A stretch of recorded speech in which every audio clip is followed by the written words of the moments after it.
This meeting, as you know, will be recorded, so you might need to clear your screen and accept. So again, welcome to our session on immunizing retirement investments. Today, I'm your host, William Sisson. I'm the Executive Director of WBCSD North America. My friends call me Bill, so feel free to call me Bill if you'd like.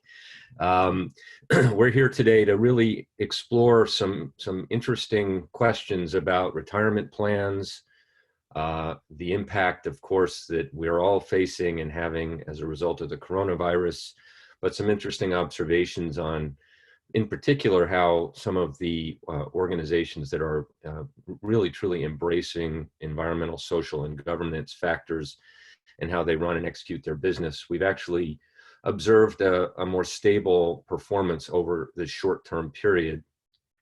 And it raises the question on how, when employees start returning to work and when we start thinking about how we are making our investments for the long run, whether or not there'll be a greater demand for ESG-based funds in our portfolios going forward. So we'll explore that today with a really rock star panel that we've pulled together. I'll introduce them here shortly. A bit of housekeeping though before we get into this. We are recording this session so that those that can't attend or would like to see it at a different point in time can watch and observe and take part in some way. We'll keep everyone muted for this session and ask that you ask questions via the chat function. Our agenda today will take us through a brief introduction on WBCSD and our work here that we call the Aligning Retirement Assets Project. We'll talk more about that shortly. We'll then quickly get into what I'm presuming most of you are here to hear, which is a great panel discussion, which will include BlackRock and Natixis giving some investment managers insights, and then a plan sponsor experience that we'll hear from Levi's.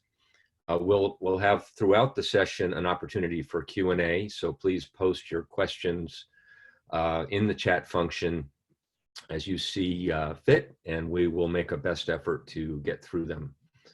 Next slide, please, Yi. Yeah, so WBCSD, for those of you that are less familiar, we've been around for 25 years.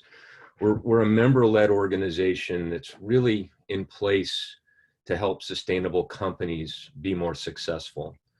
We align our programs around what we see as the 6 key economic transformations that will be key to achieving our vision.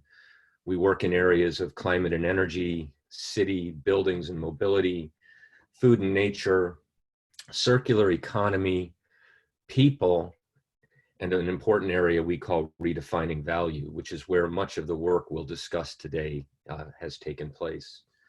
Next slide, Yi. Our over 200 members are well-known companies. Some you'll recognize right off the bat. We're very geographically dispersed, and we operate in a very broad diversity of business sectors. Most, if not all of these companies in many ways are leaders in sustainability.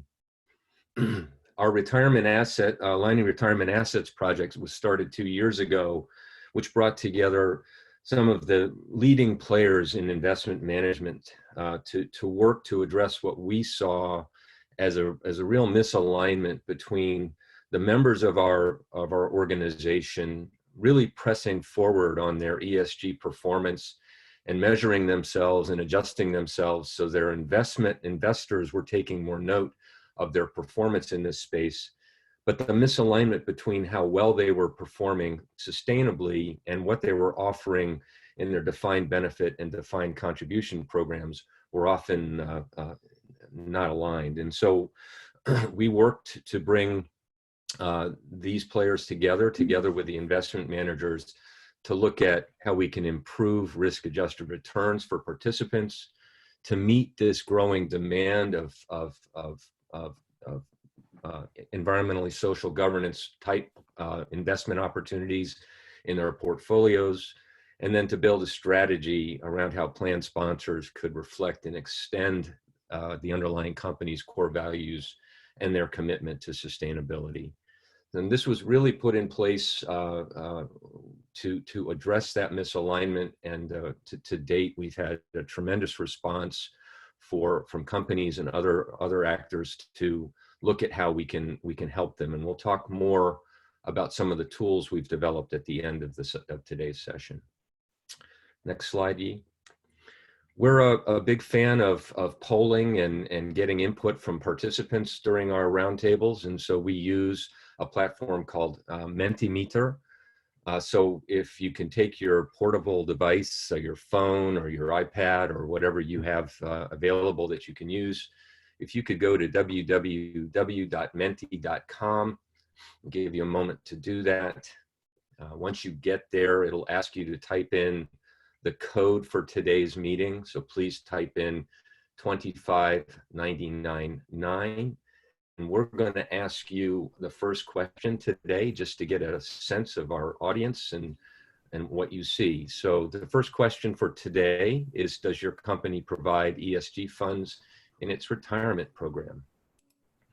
We'll give you a few minutes, 40 or so participants on the call today. So we'd like to see that number really bump up if we can. Not surprisingly, right now we're seeing a blend of answers.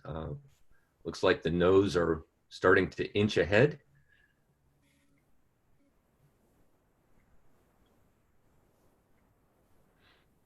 It's an interesting but not surprising outcome that there are actually a few numbers of you that are aware that you're being offered these funds in your retirement program. And of course, not sure is also a popular answer in other areas where we've made this similar question. So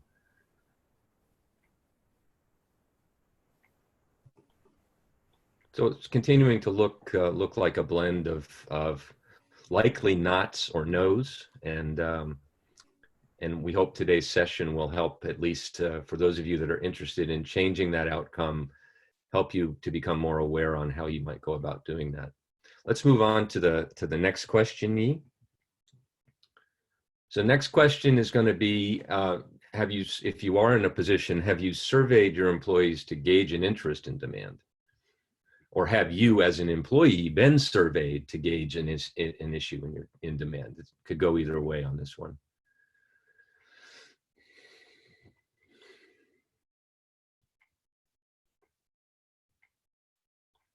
So it looks like companies aren't really asking, or you're not asking, whether there's an interest for these types of investment portfolios to be offered in your defined contribution or defined benefit programs.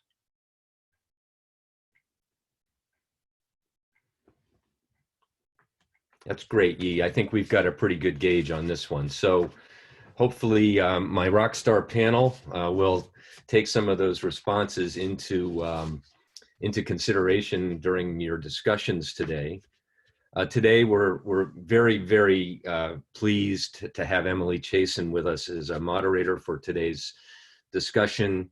Emily's worked with us in the past before for other events we've done, and she's a great moderator in person to be taking this on.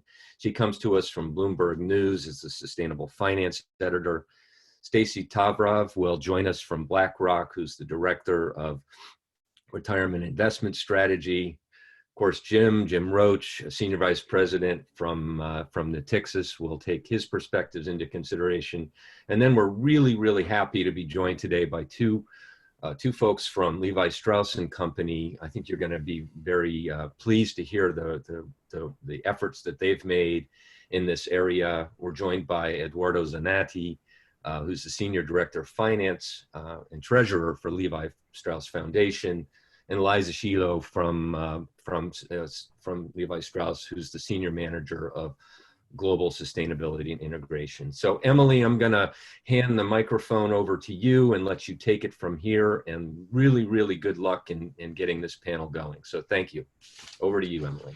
Thank you so much, Bill, and thanks for having me here today. I'm really glad to join in a conversation about this. I've been covering ESG and retirement funds for quite a while because a lot of ESG interest has always been sort of from the big defined contribution pension funds, and it was always kind of strange that the defined benefit pension funds, and it's always been kind of strange that the defined contribution funds don't have the same kind of approach to ESG and incorporation of it in their portfolios that they allow to have for their employees.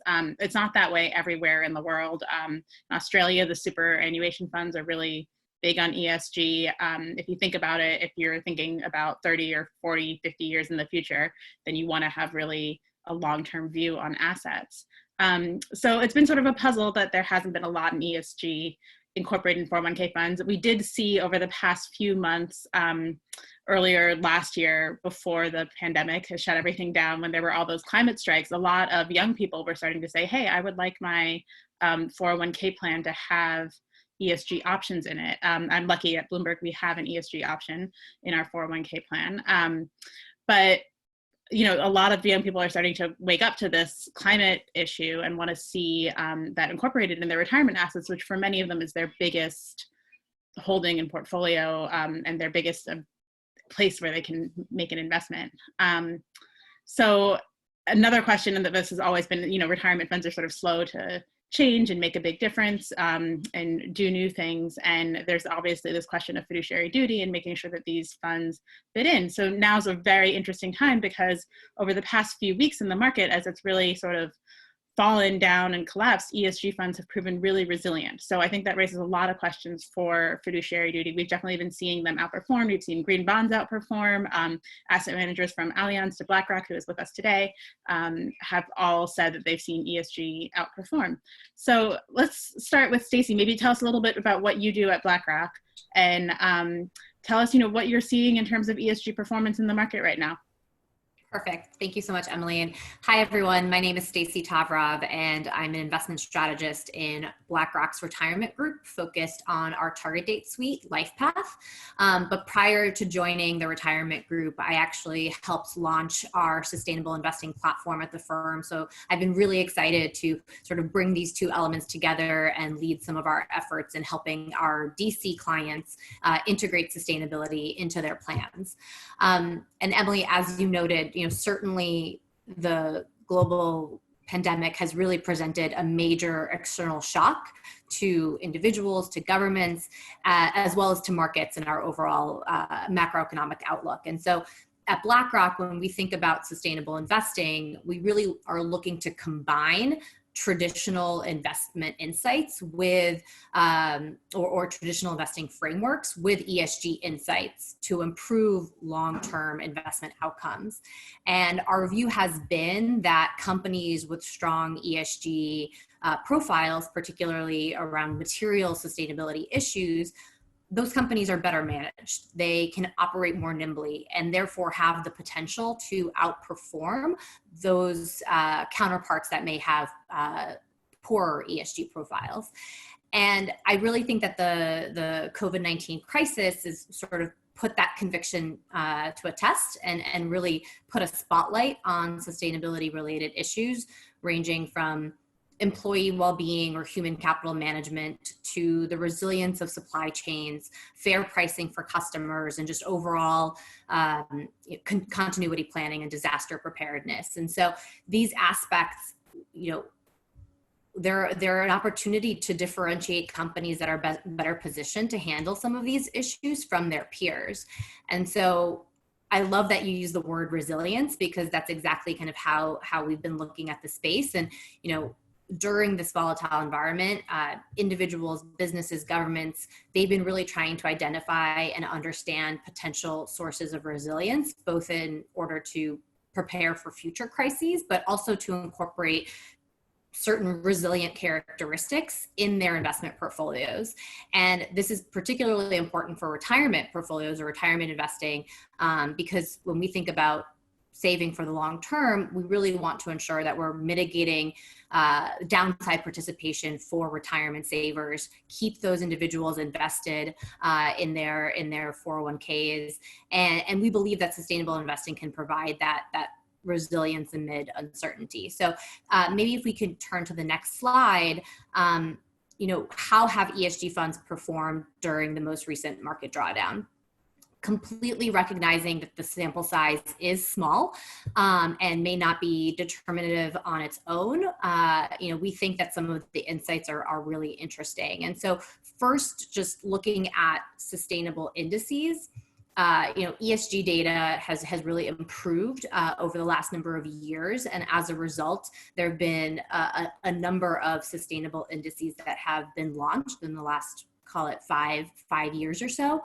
And so looking at a sample size of different sustainable indices across MSCI, S&P, FTSE, we found that sustainable strategies have provided this resilience in prior drawdowns, in addition to the one that we've most recently experienced. And so as shown here on the left-hand side, our analysis found that during drawdowns in 2015, 2016, and 2018, sustainable indices tended to outperform their non-sustainable counterparts. And in the most recent drawdowns, so during the first quarter of the year with the COVID-19 crisis, 94% of sustainable indices outperformed their traditional parent indices or traditional comparable benchmarks. We kind of wanted to see what that looked like coming out of Q1. So of course, some of the markets have rebounded, and still we've seen that 88% have outperformed. Looking at some third-party information, we looked at Morningstar, and Morningstar reported that 51 out of 57 of their sustainable indices outperformed broad market traditional counterparts, and MSCI reported that 15 out of 17 of their sustainable indices also outperformed. And these examples, I think, it's important to note that these examples are inclusive of various regions, various sectors, and various index methodologies. And I think that, looking beyond just the sustainable index side, we looked at a broad range of open-end sustainable funds. And what we found looking at Morningstar data is that funds ranking in the top 10% of their peers on sustainability also ranked in the top half of their peers for Q1 from a financial return perspective. And that's certainly a positive outcome, but looking at the reverse, funds that ranked in the bottom 10% on sustainability tended to rank near the bottom for financial performance as well. And this was particularly true for emerging market equities and global equity funds. And I think before kind of diving into the right-hand side of this page, I did want to note that it's important to note that the portfolio resilience that we've seen in the first quarter is more than just an energy story. And we've definitely heard this from some of our clients and our peers. Of course, the structural underweight that ESG strategies have to energy played a role. But our research has shown that it really is only a fraction of the story. And so when we look at different indices that have various sector or security constraints in their index methodology, those ESG indices still outperform their parent indices. And additionally, our research found that there was dispersion within the energy sector in and of itself. So companies that had higher ESG rating profile outperformed their peers, even within the energy sector. So it's important to note that while, we certainly saw some significant volatility from an oil perspective in the first quarter, this wasn't the only aspect that was driving outperformance. And one last thing that I'll note before turning it over to Jim is coming into this year, coming into the kind of unprecedented bull market that we've seen, some skeptics have noted that, ESG may just be a fad or a trend, and that once markets were really tested, there may be a reversal away from ESG, both from a flows perspective. And what you see on the right-hand side of this page is that that really didn't happen in the face of the volatility that we saw in the first quarter. And instead, what we've seen is an acceleration of investor preferences for ESG strategies during the crisis. And so in the first quarter of the year, global sustainable funds brought in over $40 billion in net new flows, with US sustainable funds bringing in about $7 billion. That is a quarterly record for U.S. sustainable funds from a flows perspective.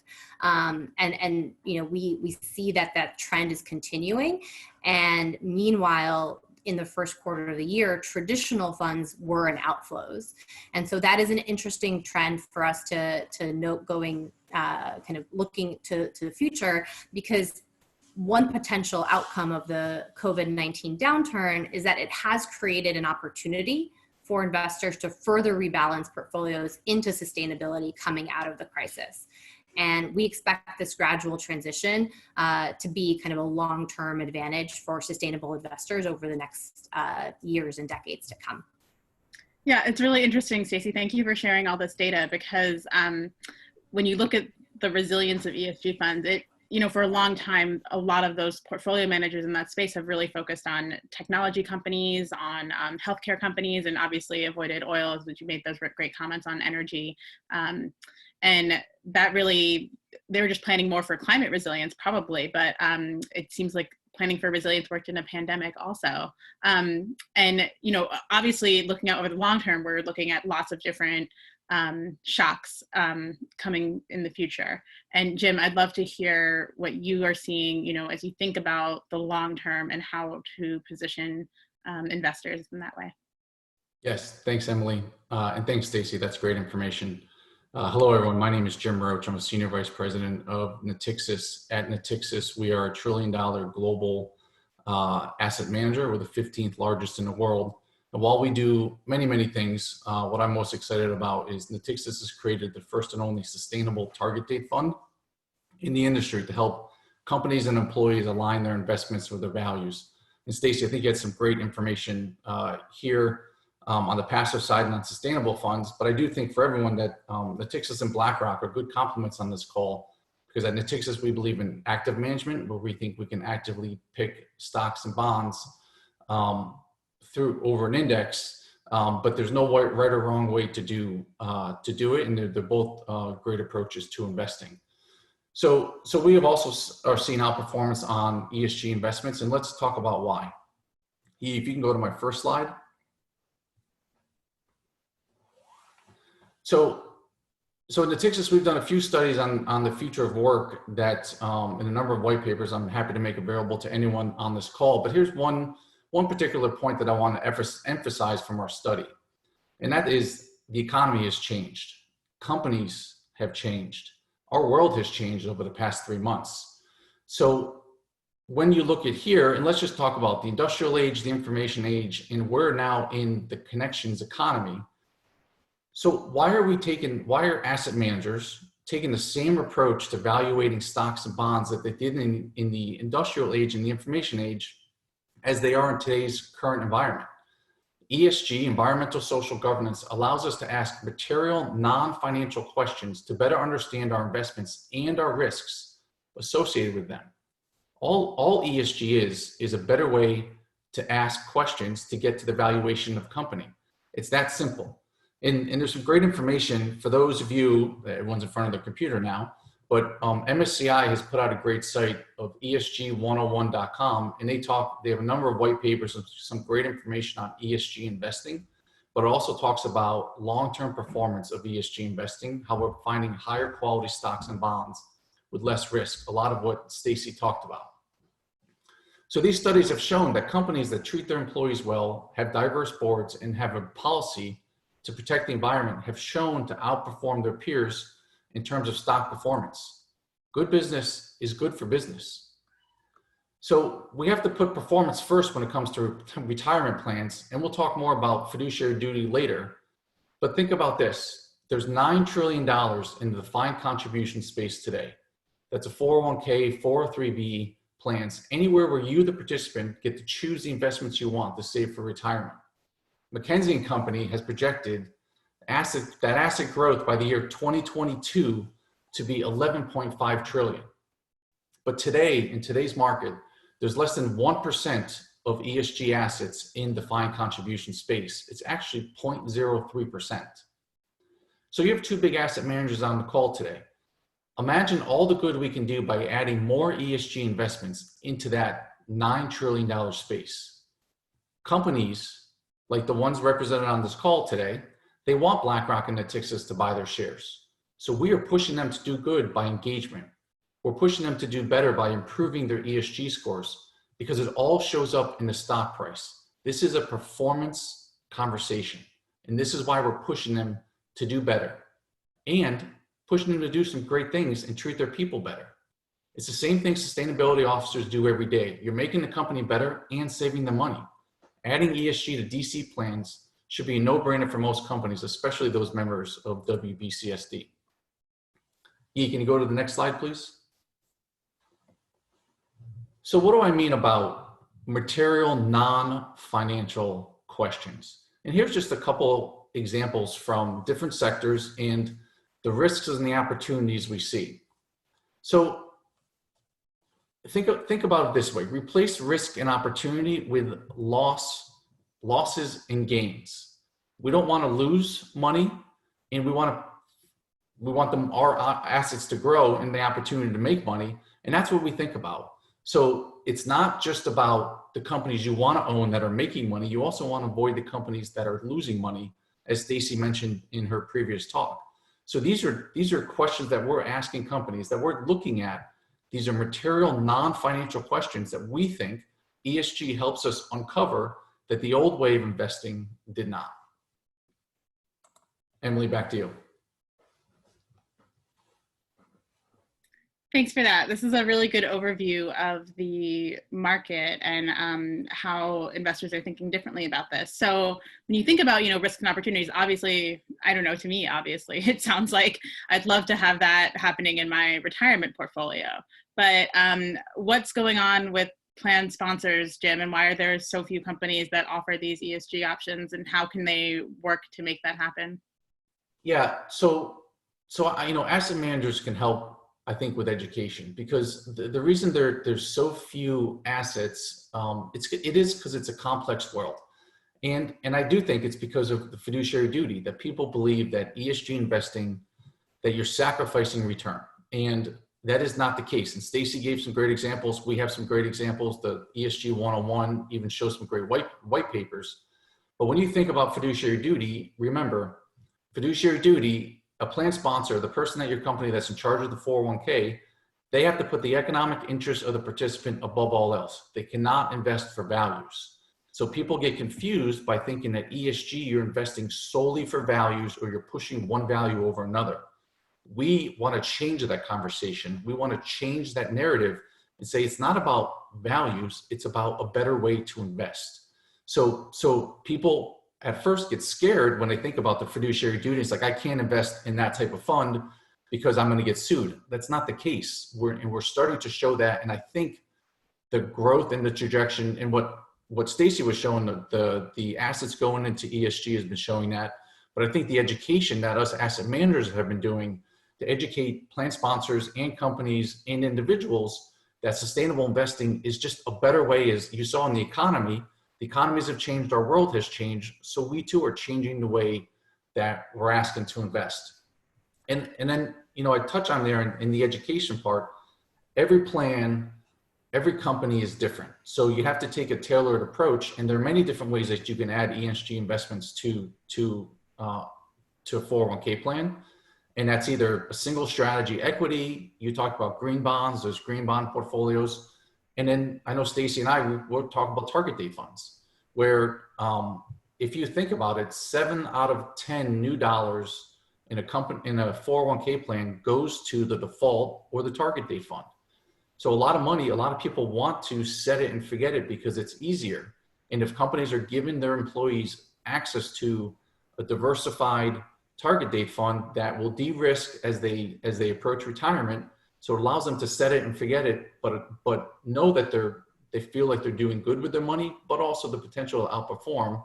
That's why we think getting sustainable investments into that default space is very important. Jim, just a follow-up question. In the past few weeks, as this COVID has, done what it's done on the market, have you had different conversations with plan sponsors, or have they thought about downside protection differently? I'd say we've had different conversations, but I'd also say that the companies right now, they're going through a lot, especially in the HR department where the benefits typically sits. So those people are very busy now with what's going on in the world. But I do think that this will continue to be a conversation, especially as things normalize. And there's been lots of, Bloomberg has put out great pieces, Morningstar, on sustainable investing. In the education out there, I think, is becoming more important. And I'll make one more plug too. WBCSD has 2 great white papers and educational pieces to educate sustainability officers on how to do this, but also educate on what types of investments and how to have that approach and how to have that conversation with companies. Right. Yeah, I know we've seen a lot more interest in ESG. Actually, we had a chart the other day that showed that mentions of ESG in the media are at an all-time high post-COVID, probably about 4,000 mentions a month. And just a few months ago, it was like back in 6 months ago, it was maybe 200 a month. So there's been a huge increase in the way people are focusing and thinking about this space. Stacey, I'd love to hear about participant engagement, because one of the things that's really interesting to me about this is that millennials in particular are kind of underinvested in their ESG plans, or in their 401k plans, or their 403b plans. They haven't put as much money to work, and it maybe, some of this is inspirational to them. So I'd be curious what you see in terms of participant engagement and incorporating ESG in that way. Yeah, absolutely. And I think that's I certainly echo all of Jim's comments in terms of, the role that asset managers can play in helping educate investment committees and plan sponsors and understanding kind of what does the landscape look like? What are all the different methodologies and approaches? But I think ultimately another role that asset managers can play is, recognizing the importance of how do we then translate all of this information and make it really meaningful and tangible to the end investor, to the end participant. And it was interesting to see some of the survey results at the beginning of the webinar. Some people may not even know whether or not there is an ESG option on their plan. And when they do find out that there is one, they may not fully understand exactly how that ESG criteria is determined. And so I think that's a really critical role in terms of participant engagement, participant education, communication that asset managers can play in helping, again, translate what is an ESG rating.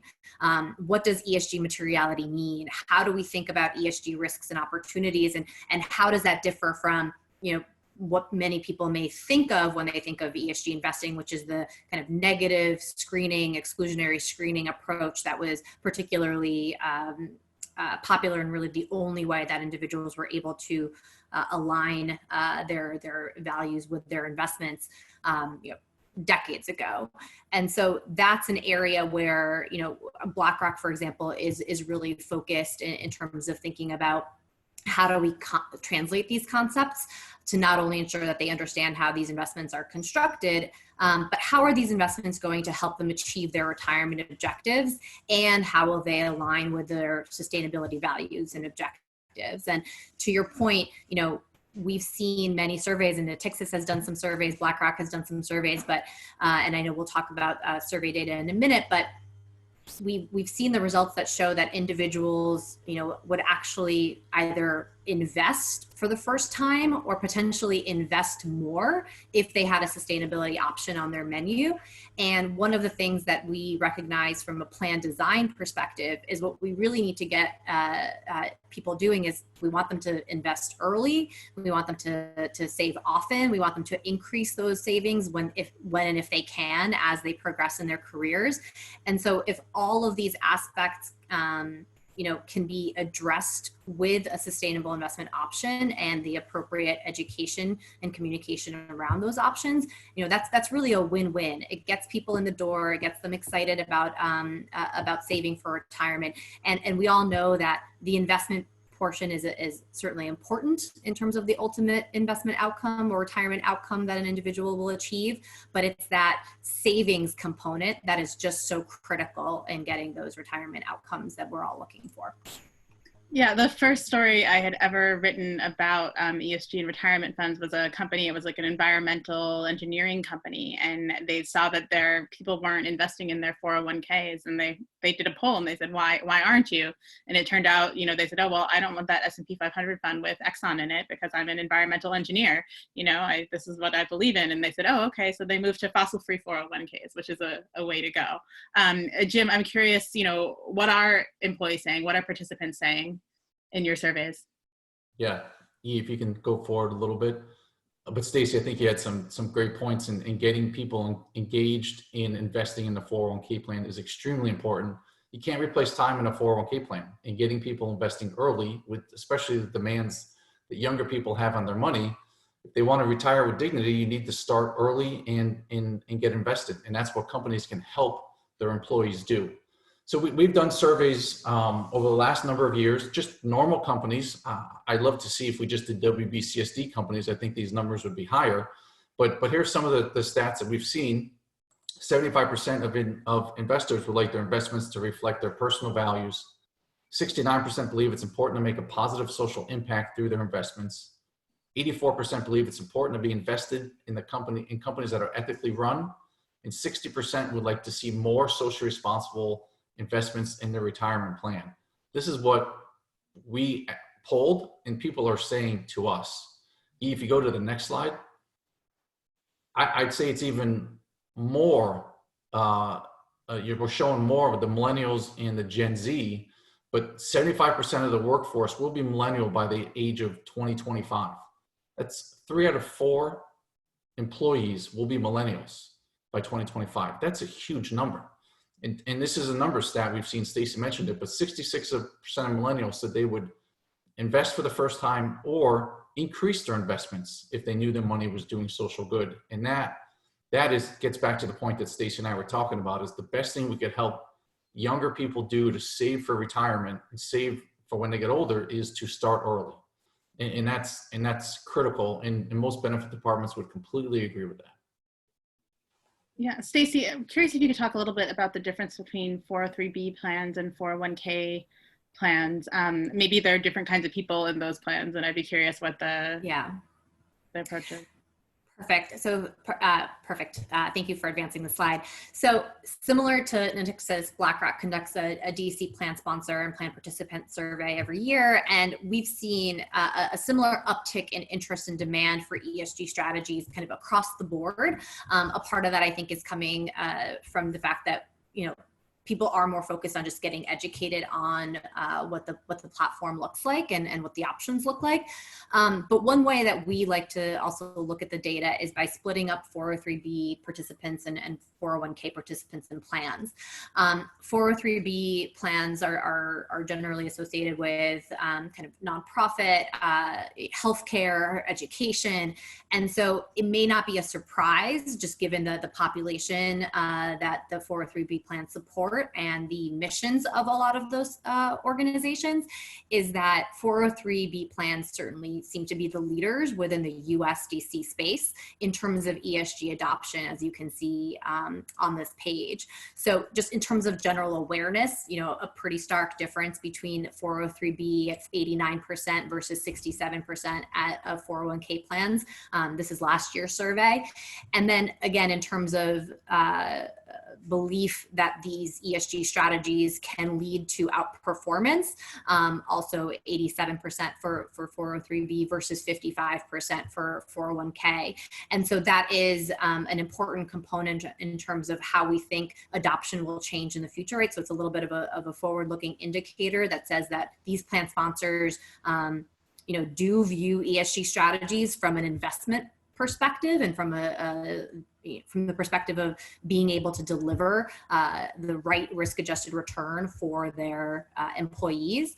And that hope, in turn leads to more 403B plan sponsors actually offering ESG investments relative to their 401k counterparts.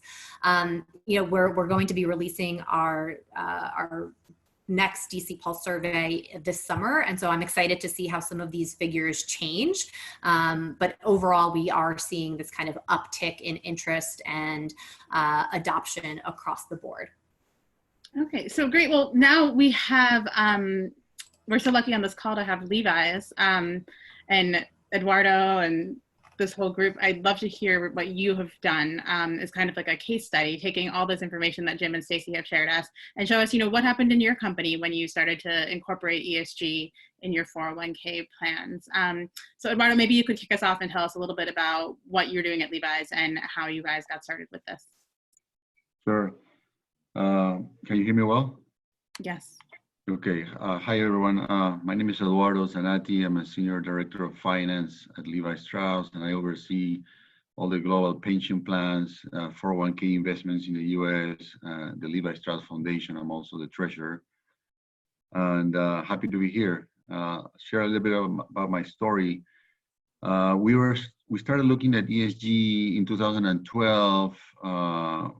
We wanted to do some of this, but when we looked at it, the performance was not there yet. We re-looked at this in 2017. We are fiduciaries of our plans, and the fiduciary part is very important. We want to make sure that we're providing the best returns for our participants. And back in 2017, we already started to see that ESG funds were doing better than non-ESG funds. And it was very easy at the beginning for the Levi Strauss Foundation, for example. It doesn't have the same, fiduciary requirements as a 401k. So we moved 100% of our equity portfolio into an ESG fund about 2 years ago, and it's doing really well. Every quarter, we look at it, we review performance, and there hasn't been one single quarter in the last couple of years when this ESG fund has not done better than the non-optimized fund. So then we took the next step was the pension plan. We have Levi Strauss has a pension plan, which is frozen. Nobody's accruing any benefits, but it's a large pension plan, about 900 million in assets. And you can hear me, right? Mm-hmm. Okay. So what happened is we were having some of the issues that we were having is, ESG was very new, and there was not enough historical performance for the funds that we were considering. But we asked for back-tested data, and we were able to make some decisions with back-tested data back in 2018. And we moved 20% of our equity portfolio in the pension plan to the ESG fund in early 2018. And we've moved another 20%, and every quarter we're reviewing, revisiting the performance. So far, so happy with this ESG funds that we're having in the pension plan. And the goal is to keep transitioning and increasing 20% increments. And eventually we may end up being 100% in this ESG fund, which is a global fund. It has U.S. equities and international equities. It's an index fund. And then in the 401k, it's been a little bit more of a challenge because of the, our 401k requires that we have 3 and 5 year histories. Our policy states that we should have 3 and 5 year histories when we compare funds and we analyze funds. And given this is such a new thing, it wasn't easy. However, over the last couple of years, we've done a lot of movement towards ESG in the 401k. What we've done is, so like the DOL says, you need to put your fiduciary hat first. So we do that, right? So instead of looking just for ESG funds, we look for the same asset class. So if we're looking for an international fund, just a couple of years ago, we were looking for an international blend fund. It was a large blend fund. And all we're doing is we're looking at the entire asset class, but we're adding an extra dimension to the search, which is the ESG scores, sustainability scores, or sustainability percentile rankings you can get. So we look at everything like performance, standard deviation, Sharpe ratio, cost. That's the same thing that we've been doing. Now we're laying an extra set of lens, which is the ESG component. So now we show all the data, and what we're realizing is that many of these funds that have very high percentile rankings in ESG are the top performing funds. So now we're just looking at everything like in the same way we were looking at it. But if there's a couple of funds that we really like, let's say we start looking at 5 and we trim down that search to 2 funds. We'll go, if 2 funds are really good, we're gonna end up going with the highest ESG score fund, really. So that's making a change.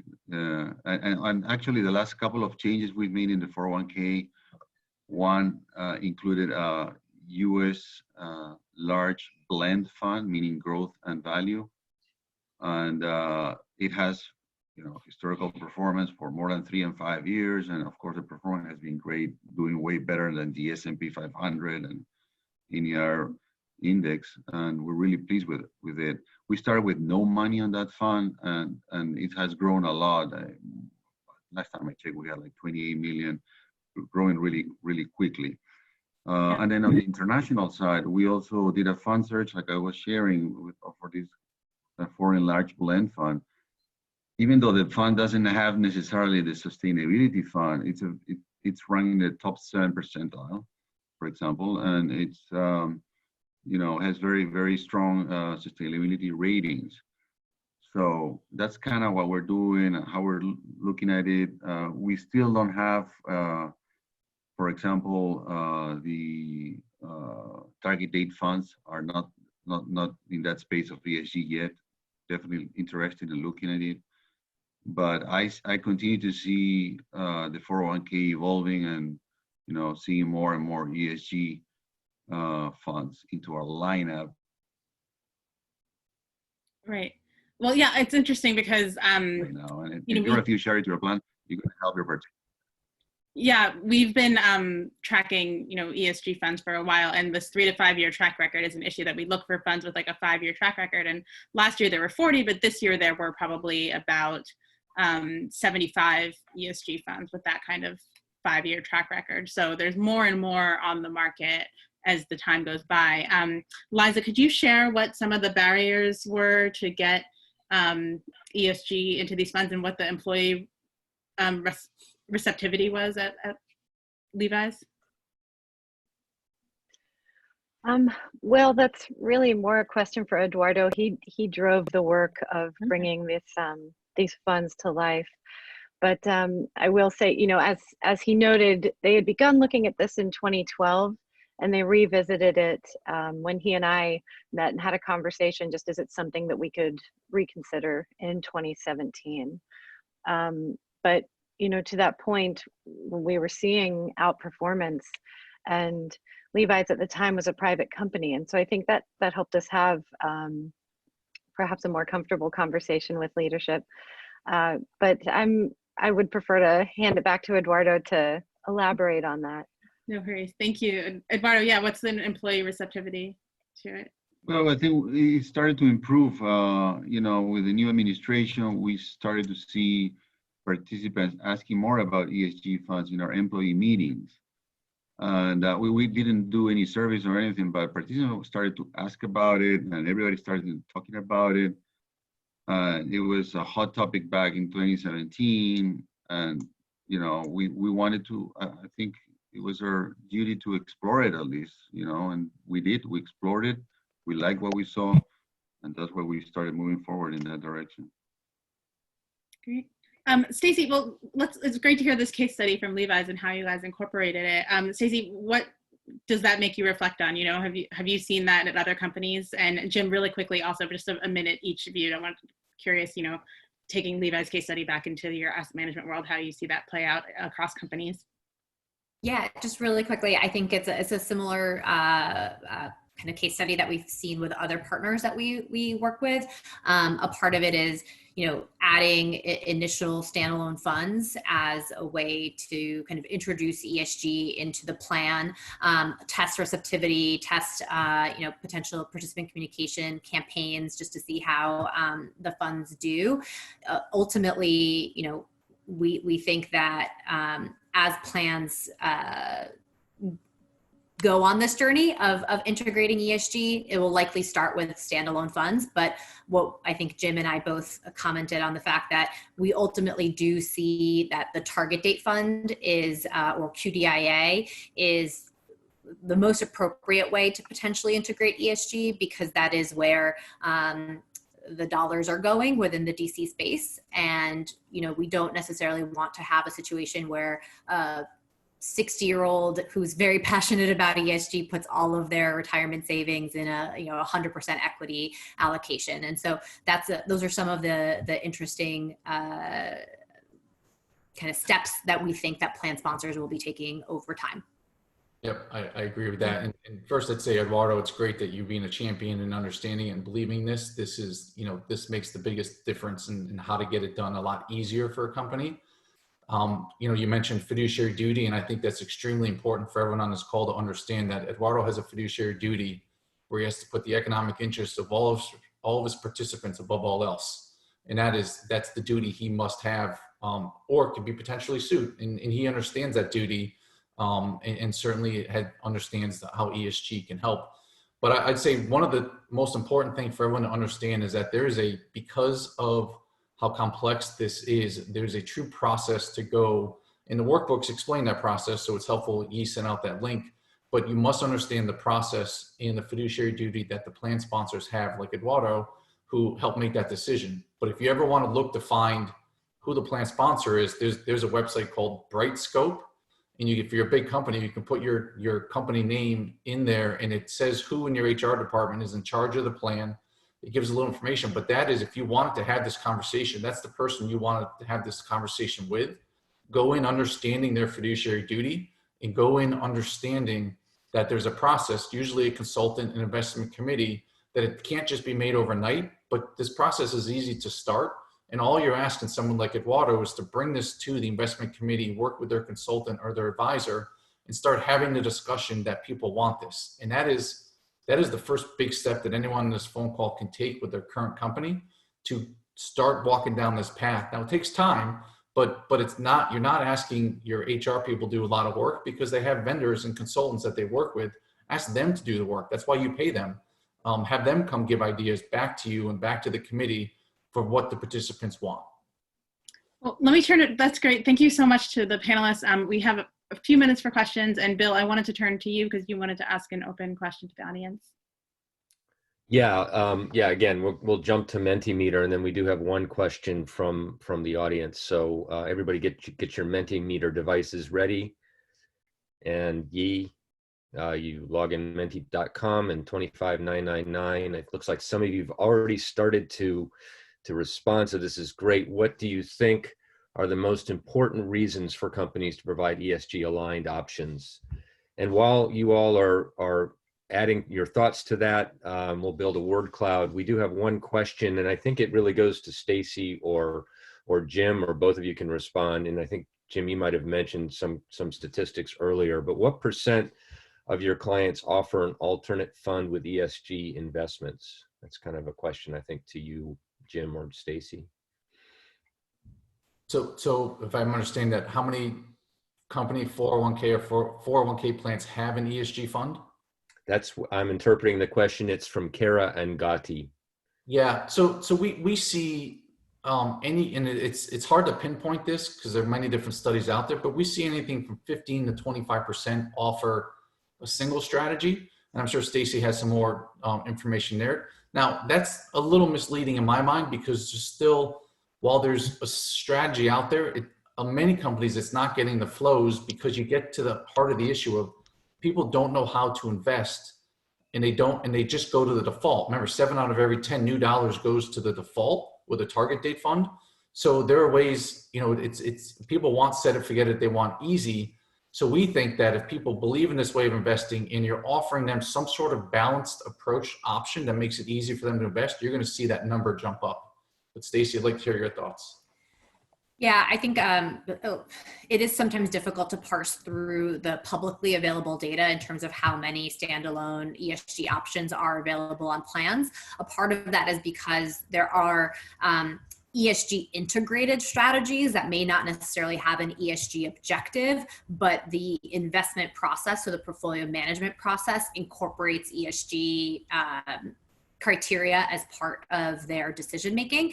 And so that sometimes can make make it a little bit difficult, again, to parse through what is a kind of a true ESG objective fund versus one that is just considering ESG insights. And I think both are appropriate and important for plan sponsors to consider.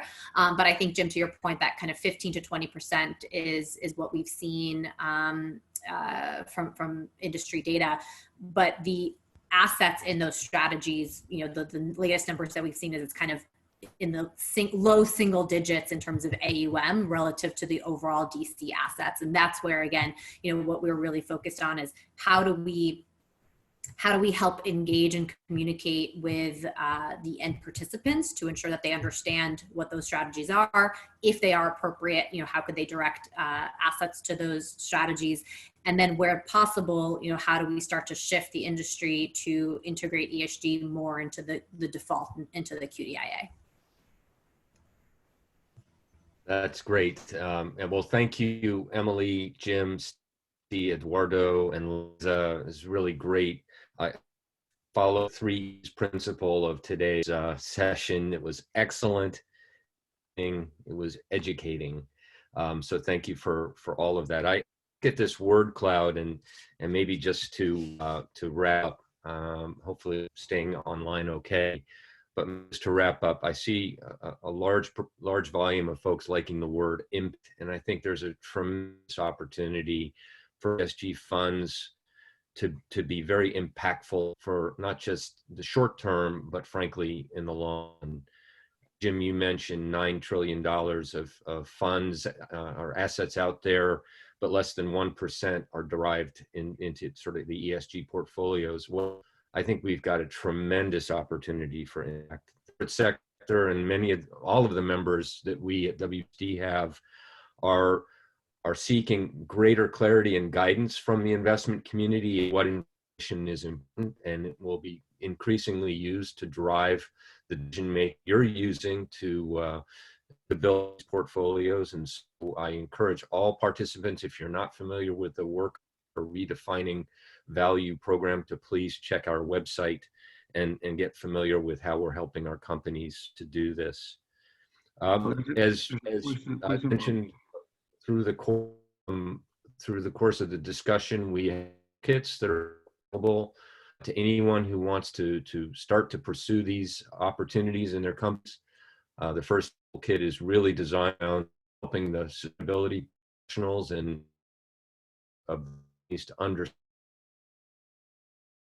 use to start that discussion internally. And then the second piece of work is really more aligned with how to make that transition, like Eduardo was talking about at Levi's, and the types of things you're going to want to do and look at in alignment with the support from great companies like Natixis, BlackRock, and others that are out there that were part of this, like Legal & General, Allianz, to help really move those portfolios forward. Next slide, Yi. I'd like to just close by again thanking the panel, Jim, Stacey, Eduardo, Liza, and thank you, Emily, for a great job in moderating. You know, I think it's quite clear that investor confidence in non-financial measures is demonstrating there is a measurable market benefit and performance factor in portfolios that align with ESG investment strategies. We're seeing this in the short term. We've seen it over longer time horizons.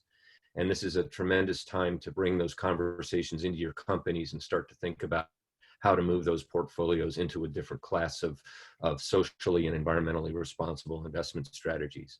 We're part of an organization that is pushing lots of information out there in what we're trying to be in high quality business oriented discussions. We're featuring 2 events per week every Monday and Wednesday. So if you're interested, please visit this website tag you see here, and you can get more information on other topics that you can gain access to here in North America, and as well, they'll be positioned as global events as well. Finally, Yi, last slide. I'd like to take this time to thank you for joining our meeting. Thank you to our panel. It was a discussion, very educational. Please stay safe. Meeting has been recorded, and you get us to it. Provide that information as a follow-up. So thank you again, everyone, for joining, and we'll be hopefully in touch soon. Stay safe, everyone. Thank you. Thank you. Thank you.